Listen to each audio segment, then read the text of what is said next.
You never expect the knife to come from the hand you were reaching out to hold. That's the strange thing about betrayal. It doesn't scream, it whispers.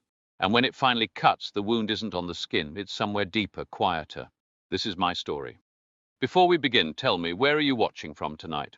I always ask because somehow these stories seem to reach hearts all over the world. And if you've ever believed that family should mean safety, then make sure you subscribe. Here we speak honestly about what really happens when blood betrays. I'm 54 now, and most days I like to think I've made peace with my past. But every now and then the memories come back like echoes in an empty house. Some nights I still hear her laugh, my wife's laugh, and sometimes I hear another voice, my brother's, layered right beneath it. I used to think family was everything. That's how my parents raised us, two boys in a small town dream. We didn't have much money, but we had each other. David, my younger brother, was the golden child from the start. He had that kind of light people notice.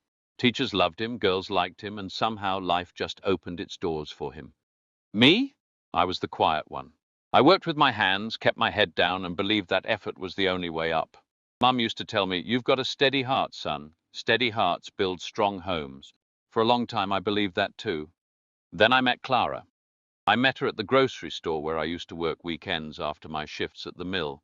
She dropped a jar of pickles right by the canned goods aisle, and the sound made the old manager yell from 3 aisles away. I bent down to help her, and when our eyes met, she smiled like it wasn't just pickles she'd dropped, but her guard. She was kind, warm, the kind of woman who made even silence feel full. A year later, we were married. David was my best man. He cracked jokes through the ceremony, and Clara laughed so hard she wiped tears from her eyes. I remember thinking, these are my people, my future and my past, right here beside me. The first decade of marriage was good. Simple but good. We had a small home, 2 used cars that never seemed to start on the same day, and a porch swing that groaned louder than we did when it rained. Clara was the heart of that house. She'd hum while cooking, leave little notes in my lunchbox, and talk about traveling one day when we finally got ahead. I thought that day would come. Then life did what life does. It started throwing bills faster than paychecks. The mill cut hours. I picked up side work fixing fences and engines. Clara picked up extra shifts at the pharmacy. We started talking less, sleeping less, dreaming less. Around that time, David came back into the picture more often. He'd divorced his second wife and was figuring things out. Said he needed a place to stay for a while. Clara was the one who convinced me. Family's family, she said, her hand on my arm. He just needs a chance to get back on his feet. And so David moved into the guest room. Just until he found something else. At least that's what we all told ourselves. At first it felt fine. He helped around the house, made Clara laugh again, and for the first time in months, there was lightness in the air. I'd come home late, hear the two of them talking in the kitchen, music low, something cooking on the stove. It was comforting until it wasn't. Small things started to shift. Clara began dressing up more, even when she said she was just staying in. David started borrowing my truck without asking. I'd come home and find his beer cans in the living room, Clara's phone face down beside them. Nothing big enough to accuse, just small cracks you try to seal with denial. One night I found them sitting on the back porch, whispering. When I stepped out, they stopped. Clara smiled and said, "We were just talking about old times." Old times? David had only known her through me. Still, I laughed, made some joke about plotting against me, and went inside. That's the thing about trust. You don't lose it all at once. You give it away piece by piece until there's nothing left to give. A few weeks later, the mill finally shut down for good. We'd saved enough to manage a few months, but the pressure was heavy. Clara wanted to refinance the house. David offered advice, said he knew a guy who could help. I didn't like the idea, but she said it would make things easier. The papers came through, full of numbers I barely understood. I signed where she told me to. I wanted to believe she was helping. That's what love is, right? Trust, even when you're tired. But the house didn't feel like home anymore. I started noticing how Clara's laughter would fade when I entered a room, how David's eyes followed her when she walked away. Still, I said nothing. I kept thinking, it's just stress, it'll pass. Then one night it didn't. It was late, past midnight. Rain tapping against the windows, that slow, steady rhythm that used to lull me to sleep. I woke up thirsty, reached for Clara's side of the bed, and felt nothing but cold sheets. Her phone buzzed on the dresser. A message lit up the screen. It was from David. 4 words. "Come out back, now." I don't remember putting on my boots. Just the sound of the front door creaking open, the smell of rain-soaked dirt, and that faint glow from the porch light bleeding into the dark. Their voices were low, too low. Then I saw them. Clara standing close, arms around herself, hair damp, face pale in the light, David's hand on her shoulder. When she looked at me, her eyes said everything before her mouth could. There's a silence that's heavier than shouting. That night, it filled the air between us until it felt like I couldn't breathe. I wish I could tell you I raged, that I screamed or hit him or did something dramatic. But the truth is, I just stood there, frozen. Because when you love someone that deeply, your first reaction isn't anger, it's disbelief. She started crying. David looked away. I turned, walked back inside, and sat at the kitchen table until the sun came up. The coffee pot was empty, but I didn't care. I just sat there listening to the rain slow down, realizing that everything I thought was mine, my wife, my brother, my life, had shifted while I wasn't looking. By morning she was gone. So was he. And all that was left were the papers on the counter, loan documents, signatures, numbers I hadn't understood. The house wasn't ours anymore. They'd taken care of that too. It's strange, the things you notice when your world falls apart. The smell of her perfume still on the couch. The ring she didn't bother to take off the nightstand. The framed photo of all three of us at Christmas, the only picture that's still hard for me to look at. That morning I didn't cry. I didn't scream. I just went numb. Because sometimes pain doesn't explode, it settles in quietly like dust. That first morning without them, I walked through the house like a stranger. The air felt different, heavier somehow.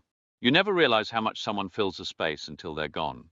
Every room still carried traces of them. David's jacket hanging by the door, Clara's cup half full on the counter. It was like the house hadn't caught up yet, like it still believed they'd walk back in. I didn't. I went outside to the porch where the rain had left small puddles across the steps. The fields beyond the road shimmered in the soft morning light. It should have been peaceful, but all I felt was empty. You see, betrayal doesn't shout. It doesn't even break you all at once. It just takes pieces of you quietly, and by the time you notice, you're already hollow. That day I drove to the bank, hands shaking, chest tight. The man behind the desk looked at me like I was some fool who'd never seen a contract. And in that moment, I realized I hadn't just lost my wife or my brother. I'd lost everything, our savings, our home, everything I'd worked 30 years to build. They'd taken out an additional loan in my name, forged part of the paperwork using the joint account, and disappeared. No trail, no explanation, just a hollow life where love used to live.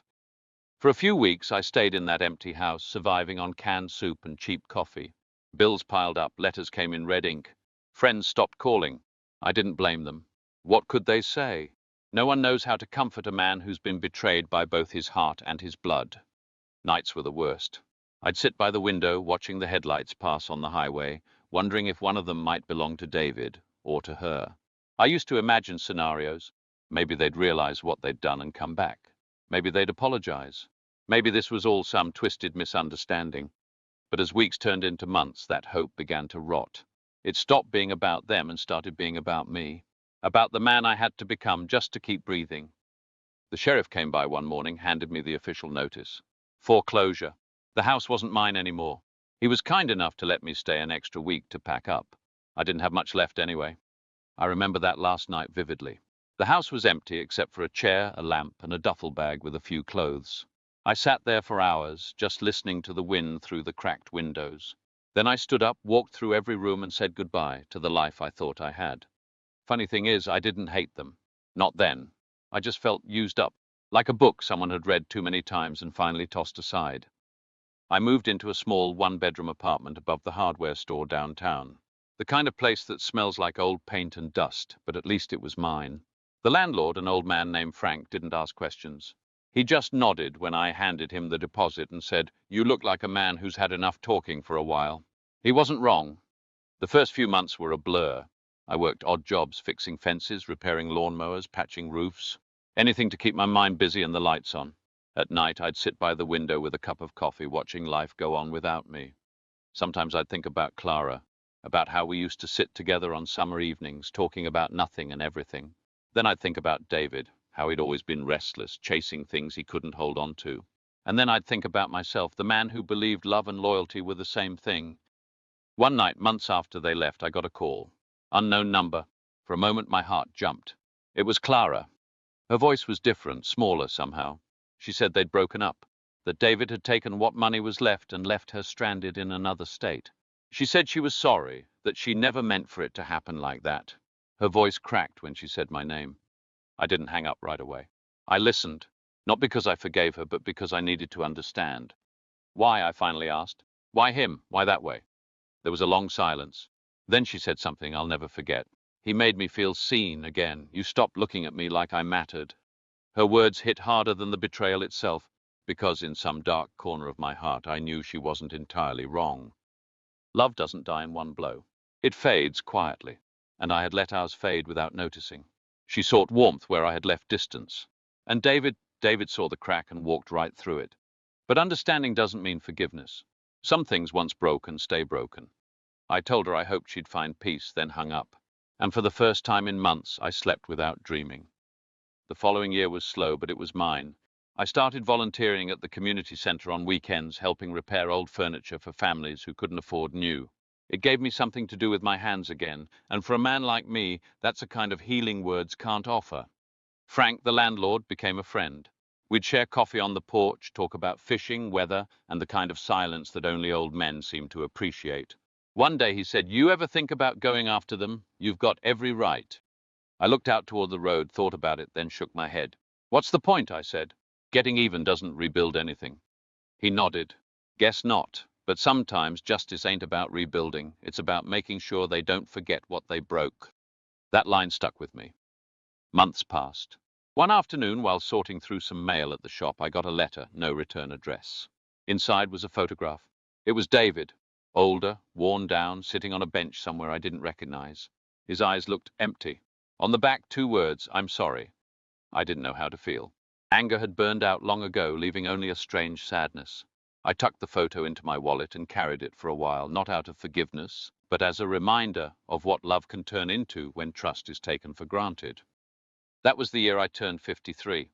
I didn't have much left from my old life. No house, no family, no savings. But I had something I hadn't felt in years. Quiet. Real quiet. Not the kind that comes from loneliness, but from acceptance. One evening, while locking up the shop, Frank came by with 2 cups of coffee. He handed me one and said, "You know, son, sometimes blood betrays, but that doesn't mean you stop living." I smiled. "I know," I said. "It just means you start choosing your family differently." He nodded. "Now that," he said, "is the truth." And that night, for the first time in what felt like forever, I looked up at the stars and didn't feel angry at the world anymore. Because sometimes life takes everything from you, not to punish you, but to clear space for something new, something honest. I didn't know it then, but the real lesson was still coming. Something that would show me why everything had to happen the way it did. A year later, life had settled into something quiet and manageable. I'd learned to find peace in the ordinary, the sound of the kettle in the morning, the smell of sawdust from the shop, the stillness of Sunday afternoons. It's funny how you start to notice the small things again when the noise dies down. For the first time in decades, I wasn't chasing anyone's approval. Not my wife's, not my brother's, not even my own. I was just living. But the past has a way of finding you, even when you think you've made peace with it. One winter morning, I was repairing an old rocking chair when a young woman came into the shop. She couldn't have been older than 25, nervous, holding an envelope. She asked for me by name. "Mr. Harris?" she said softly. "That's me," I replied, setting down my tools. She handed me the envelope. "It's from Clara." For a moment, I didn't move. That name, her name, hit me like a wave I wasn't ready for. The girl explained she was Clara's niece, that she'd been asked to deliver the letter personally. I thanked her, waited until she left, and then just stood there holding it. I didn't open it right away. I made myself a coffee, sat down at the same workbench where I'd rebuilt my life piece by piece, and finally tore it open. The first line stopped me cold. "If you're reading this, I'm gone." My hands trembled. She wrote that she'd been sick for a while, cancer, the kind that doesn't announce itself until it's too late. She said she didn't want pity, didn't want to burden me again, but she needed me to understand something before she left. She wrote about David, how things between them fell apart not long after they ran away together. He'd started drinking heavily, became controlling, paranoid. By the time she realized what kind of man he really was, she said it was too late. He had taken what little money they had left and disappeared, leaving her with nothing but guilt and regret. "You were always the better man," she wrote. "I just didn't know how to love you without needing to be saved." I stared at those words for a long time, because for all the pain she'd caused, there was still that small, stupid part of me that loved her once and maybe always would, in some quiet, distant way. She ended the letter by asking me for one last thing. "There's a small box in the drawer of our old nightstand. It's still in storage under my name. Please go get it, you'll understand." It took me 3 days before I could bring myself to do it. When I finally went to the storage facility, the man at the desk handed me a small brass key and pointed me to Unit 47. Inside was just a handful of boxes, most filled with junk, old clothes, kitchen utensils, a cracked photo frame. But in the back corner sat the nightstand she mentioned. I opened the drawer, and there it was, a small wooden box with a note taped to the top. For you, if you still care enough to look. Inside was a bundle of papers, a few old photographs, and something that made my breath catch, a faded sonogram. At first I didn't understand. Then I saw the date. It was from the same year she'd left. The letter inside explained everything. She had been pregnant before she left. She didn't know whose child it was, mine or David's. She never told either of us. She wrote that the baby hadn't survived and that the loss had destroyed what was left between her and David. It was the moment she said she realized some betrayals aren't born of hate, but of confusion and pain. I sat there for a long time holding that sonogram, and for the first time in years I cried. Not out of anger, not even grief, but because I finally understood the why. All those years I thought I'd been the victim of something cruel. But life isn't always about villains and heroes. Sometimes it's just broken people breaking each other without meaning to. That night I burned the letter, not out of hate, but as a way of letting it all go. The ashes drifted out into the wind, and with them a piece of my past I no longer needed to carry. Weeks later I got a call from an unfamiliar number. A man's voice on the other end said, "Mr. Harris, this is Reverend Cole from St. Mary's." He told me David had passed away, an overdose somewhere out west. There was no family to claim the body. The local shelter had reached out using his old ID, which still listed my address. I thanked him quietly and said I'd take care of the arrangements. A week later, they shipped his ashes in a simple wooden urn. No ceremony, no family, just me. I took the urn out to the old field behind our family home, the one we used to play in as kids, and buried it beneath the big oak tree. No words, no prayers, just silence. As I stood there, I remembered the boy he used to be, the one who followed me everywhere, who wanted to do everything I did. The world had changed him, just as it had changed me.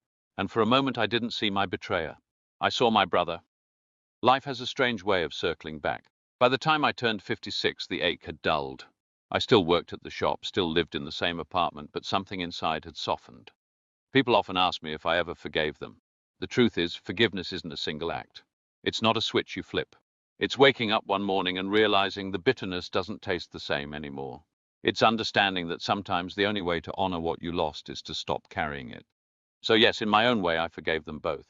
Not because they deserved it, but because I deserve peace. A few months ago, a young couple came into the shop. They'd heard I could fix old furniture, and they brought in a familiar rocking chair, the same one from my old home. Turns out they'd bought it at an estate sale years ago. When I told them the story behind it, the woman smiled and said, "Then it's come full circle, hasn't it?" I nodded. "Yeah," I said quietly, "I guess it has." After they left, I sat in that chair for a while, listening to it creak beneath me, feeling its rhythm slow and steady. It felt like a heartbeat, faint but alive. Now, when I look back, I don't see tragedy. I see lessons written in scars. I see a younger man who believed love was supposed to be easy, and an older man who finally learned that love and pain often share the same language. If you're watching this, maybe you've been betrayed too. Maybe someone you trusted walked away with more than just your money. They took pieces of your heart. But listen to me, as someone who's been there, you can start again. You can rebuild. And one day you'll look at your scars and realize they're not proof you were broken. They're proof you healed. Because sometimes blood betrays. But life? Life keeps going.